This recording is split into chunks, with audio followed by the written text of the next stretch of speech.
Valvu novada Upītes pagasta folkloras kopa Upīte dibināta 2002. gadā uz Upītes bērnu folkloras kopas pamata, kuras savukārt dibināta 1980. gadā. Kopa līdz šim izdevusi jau 4 albumus – Visi ļaudis brēnuvos, Dzīdot moku, dansot moku, Rūkts un Padzīdami. Kopa aktīvi piedalās dažādos Latvijas festivālos un kopš 2016. gada Latvija pārstāv dažādos starptautiskos festivālos visā Eiropā un arī aiz tās. Upīte šovasar uzstāsies Liepājā, Cēsīs, Rēzeknē, kā arī ārpus Latvijas Gruzijā, un turneju noslēgs ar koncertu tālajā Kostarikā pēc Latvijas dzimšanas dienas. Aizvadītajā gadā un vēl pirms tam Upītes dalībnieki ir savākuši vairāk kā 100 kolhoza laikos dziedātās dziesmas. No tām vismaz 10 ieplānots atjaunot, dodot tām jaunu skanējumu, bet vismaz 30 dziesmas kvalitatīvi ierakstīt, lai tās nepazustu, jo šo dziesmu zinātāji noveco un dziesmas dzied retāk, tās tiek aizmirstas līdz izzūd pavisam. Upīte reaģē arī uz šobrīd notiekošo pasaulē. Aizvadītā gada februārī kopa izdeva teicējas Līvijas Supes teikto dziesmu Marička savā aranžijā, veltot to Ukrainas cīņai pret Krievijas pilnu mēroga iebrukumu 2022. gada februārī. Pirms dalības 13. Latvijas skolu jaunatnes dziesmu un deju svētkos Upītes bērni, jaunieši un pieaugušie piedalījās starptautiskajā folkloras festivālā Baltika un paši sarīkoja koncertu Āgenskalnu tirgū, bet pirms tam, protams, mēģinājuma process pašā Upītē. Vasarī šodien kortīgs sīna laiks, plus 28 grādi Upītē. Un kas notiek Upītē? Protams, bērni gatavojās dziesmu svētkiem un pavisam dreiži jau tiksimies Reigā. Visam paskaidīs, kas tie notiek. Labi? Pētīsim iekšā. Nu, pīgājām pie tautas nama durvām. Īsim iekšā. Kas te ir? Te uzvada instrumenti stāv. Upītē. Un klausamies. Kaut kas notiek, kaut kas.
Šoreiz brīžu cīma bērnai. Helēna sveicina. Sveicina. Kam? Labi. Upītes dalībniece jau no bērna kājas ir Kate Slišāne, kuru plašāk pazīstam kā grupas Tautumeitas dalībnieci. Viņa stāsta, kā notika viņas pievienošanās Eirovīzijas dziesmu konkursa vienam no lielākajiem pārsteigumiem. Stāsts, kā es nonācu Tautumeitās. Tad nedaudz vairāk kā pirms gada es saņēmu zvanu no Asnats Vancānes ar piedāvājumu kopā padziedāt ar Tautumeitām, aizstāt jau bijušās Tautumeitas, tā kā izpalīdzēt lielos koncertos, kas jau bija nobukoti, un lai būtu tad šis Tautumeitu 6 sastāvs. Es saņēmu šo zvanu, es biju ļoti patīkami pārsteigta un šokēta, un es piekritu šim izaicinājumam. Un tad tā no koncerta uz koncertu, pasākumu uz pasākumu sadziedājāmies, ļoti ātri sanāca apgūt materiālu. Un tā arī pēc laiciņa saņēmu piedāvājumu palikt Tautumeitu grupā patstāvīgi. Un ļoti par to priecājos un izbaudu. Vai upītē apgūto un uztrenēto Kate jūt kā spēcīgu balstu, lai darbotos jau uz pavisam lielām pasaules mēroga skatuvēm? Darbošanās folkloras kopā Upīte un vispār Upītes kultūra telpā ir ielikusi tādu lielu pamatu manai dzīvei. Un es jūtu to kā spēcīgu balstu. Arī turpmāk darbojoties kaut kur ārpus Upītes, kā piemēram grupā Tautumeitas un arī citos projektos, kur tad man nav šīs Upītes kopienas muguras. Bet ļoti daudz esmu mācījusies un pieredzējuši tieši Upītē, un ļoti daudz ir nācis līdzi. Pirmām kārtām šī mīlestība pret tautas dziesmu un arī iedziļināšanās tajā dziļāk, ka tu zini stāstu, ka tu vari pastāstīt citiem, par ko tu dziedi, ka tu zini tradīciju, ka tu zini, kad šī dziesma tika dziedāta un tā tālāk. Un šis arī aspekts ļoti palīdz darbojoties grupā Tautumeitas, jo katra dziesma, katra teksta rindiņa tiek rūpīgi izvēlēta un ar dziļu domu sasaistīta un izveidota šī spēcīgā dziesma, ar ko tad mēs varam stāstīt savu stāstu, savu iekšējo dziļo domu. Un tad, protams, arī no Upītes ir nācis tas, ka jau no bērnības dziedu, muzicēju tradicionālo mūziku. Un tad šis jau ir bijis liels pamats, kad es spēju pārvaldīt savu balsi, spēju dziedāt tradicionālā manierē, dažādās balsīs, spēju harmonizēt, ātri rīkoties, improvizēt. Un tas arī ļoti palīdz šajā darbībā, kad ir tādi momenti, kad ir tiešām uz sitiena un jāpaņem kādas varbūt citas meitenes balss. Un šī pieredze, kad es esmu dienā dziedājusi, tas ļoti palīdz nenobīties un šajās negaidītajās situācijās izdarīt visu to labāko. Ar folkloras kopas Upīte, lielākiem un mazākiem dalībniekiem sarunājos Starptautiskā folkloras festivāla Baltika lietainajā laikā nedēļu pirms skolu jaunatnes dziesmu un deju svētkiem. Mani sauc Mairs, darbojos Upītes folkloras kopā jau no 21. gada. Sanāk, tad 4 gadi jau. Kas tev rosināja, ka te vajadzētu piedalīties, ka tev ir ko darīt, ir ko teikt, vai muzicēt, vai dziedāt, vai dejot? Kas tev bija tas iemesls, kādēļ tu nolēmi? Pirmā kārtā man paaicināja uz vienu braucienu. Tas bija pirmais brauciens un pirmā piedalīšanās folkloras kopā. No tā brīža es arī sāku tur palikt, bet lai gan es arī iepriekš biju sadarbojies ar šiem pašiem jauniešiem, jau iepriekš labi zinājām viens otru. Un, tā es arī izdomāju palikt tur. tu spēlē pūšam instrumentu, trompeti, ja nemaldos? Nē, es tikai dejoju.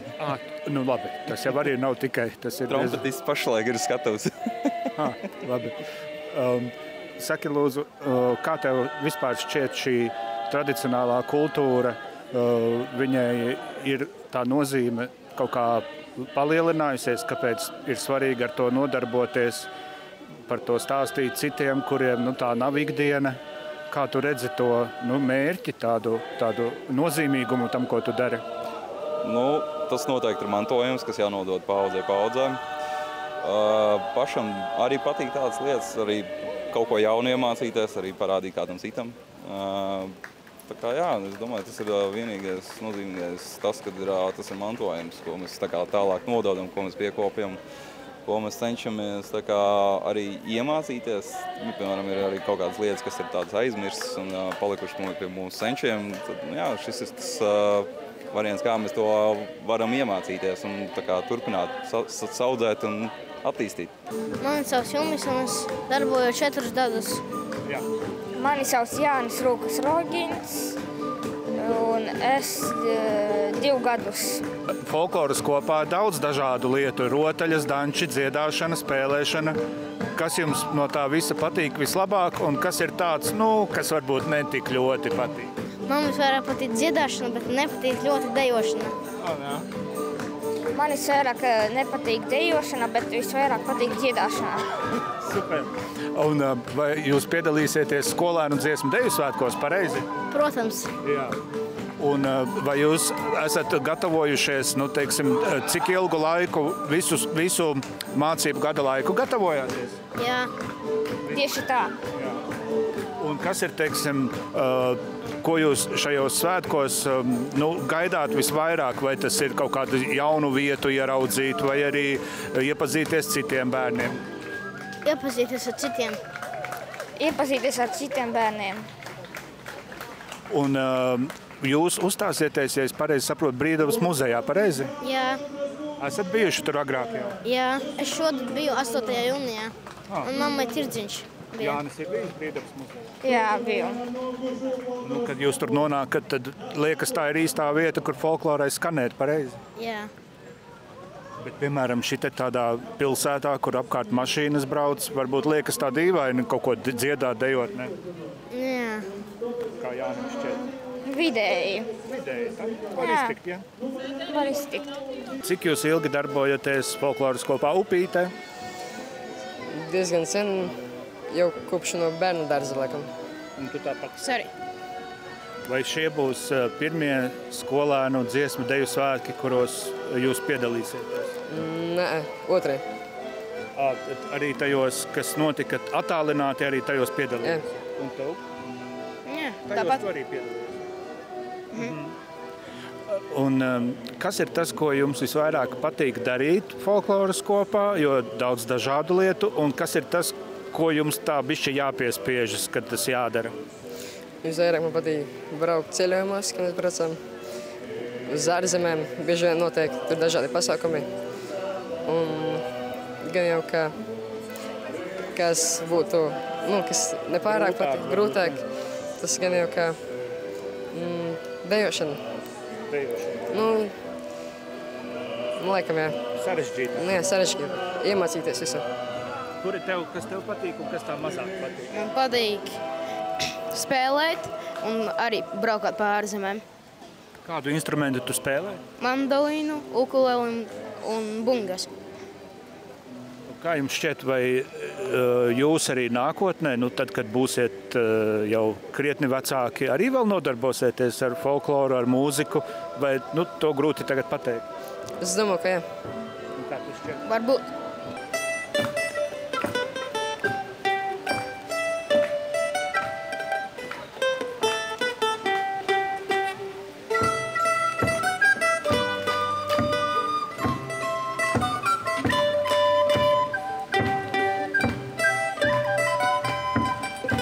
Cik jūs gadus jau Upītē darbojaties? Es kādus 5. 5 jau? Jā, laikam. Un cik ilgi tu jau? Jūs arī esat māsas abas divas? Jā, mēs esam māsas. Nu, super, man liekas, jums šī kopa no ģimenēm dažādām sastāv pareizi. Ja? Jā. Un kad jūs brauksiet uz skolēnu dziesmu svētkiem, ko jūs visvairāk gaidāt no tā, kas notiks svētkos? Nezinu. Šodien nav labākā dieniņa, vai ne? Tāds nav labs garstāvoklis, lietus līst. Jā. Bet viena lieta gan mani interesē. Jūs taču esat zināmā veidā mākslinieces. Jūs uzstājaties publikai, bet kā jūs varbūt uztraukums arī kādreiz piemeklējat? Jā, dažreiz ir. Nu, ko tad dari? Dziļi elpo? Jā, un es izskaitu līdz 5 un tad nomierinās. Kā tu ar uztraukumu tiec galā? Tu smejies, kad tu uztraucies? Man nav uztraukumu. Man neuznāk uztraukumi, tad, kad es uzstājos. Nu, jā. Jo būtībā visu, ko tu dari, tu jau zini, kas tev jādara pareizi, ja? Nu, jā. Sakiet, vai jūs pirmo reizi piedalīsieties skolēnu dziesmu un deju svētkos? Nezinu. Vai jūs tajos lielajos svētkos esat bijuši agrāk? Vai ne? Esam bijuši, jā. Jā. Un vai jūs kaut ko īpašu gaidāt no šiem svētkiem, vai drīzāk gribas, lai viņi ātrāk būtu beigušies? Man ļoti gribas, lai normāli iet uz svētkiem, visiem būtu prieks. Lai būtu labs garstāvoklis. Jā, lai visiem būtu labs garstāvoklis. Megija tevi sauc, ja? Pareizi? Jā. Saki, ko tev vislabāk patīk darīt upītē, vai dziedāt, vai dejot, un kas tev netik ļoti patīk? Man visvairāk patīk spēlēt uz kokles, un man visai patīk dziedāt. Visai patīk dziedāt. Un, teiksim, ka tādi lieli notikumi notiek, sanāk būt prom no mājām, tu neesi mājās, vai ne? Un kad mēdz uznākt skumjas, nu, kad gribās tā kā atpakaļ bišķiņ jau nogurums? Nē, tāpēc šeit man ir draugi, un man ir jautri. Un kā tev, Megija, tev reizēm nav tā sajūta, gribās mājās braukt no kādiem lieliem pasākumiem? Man dažreiz ir, bet man arī šeit ir draugi.